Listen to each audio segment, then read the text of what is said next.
Next, I will be testing the CITIC PURB on dual user serial port. First, I'm gonna check my port settings, the configuration. Now set the flow control is on X off. Okay. Now going to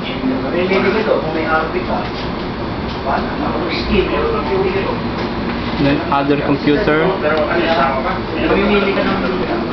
to check the configured port. Okay. So we go now to the test printing.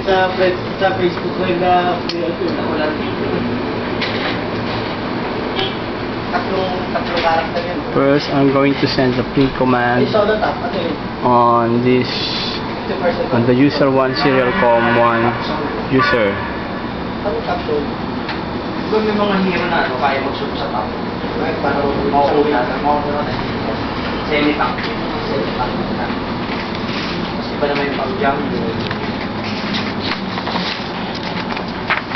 Parang may malaki ano pala ko.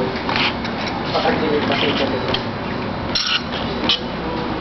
Tumakas na 6 oray ka.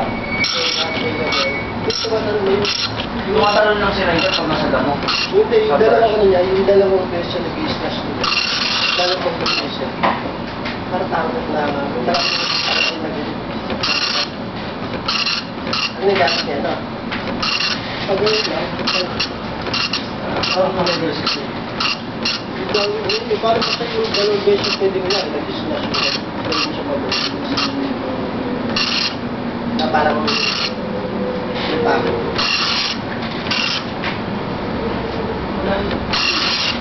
I-slash na yun. Parang lumala ko siya pag-ulit. Kasi hindi niya nag-i-slash. Kalakal pala yung parang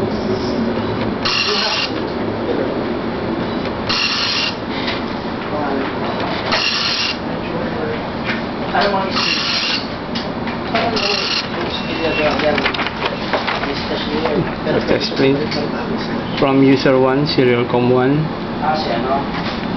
Si Renektor. Next, I will be sending a print command coming from user 2 serial com 2. Ano ba yan? Solar jump. Okay. Pwede mo time of jump.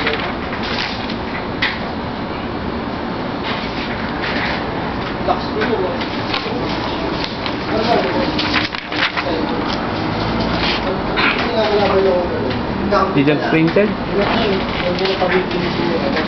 Didn't printed? So I have to cancel the printing job.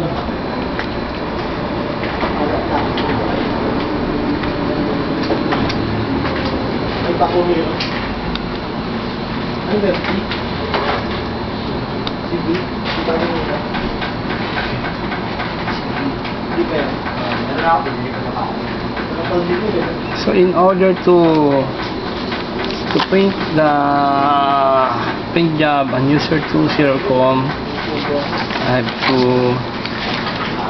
feed the paper first, then send the print command,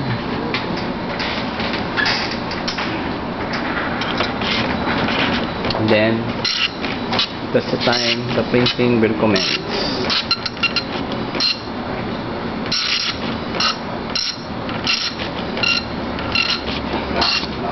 Bukas sir. Bukas sir. Bukas.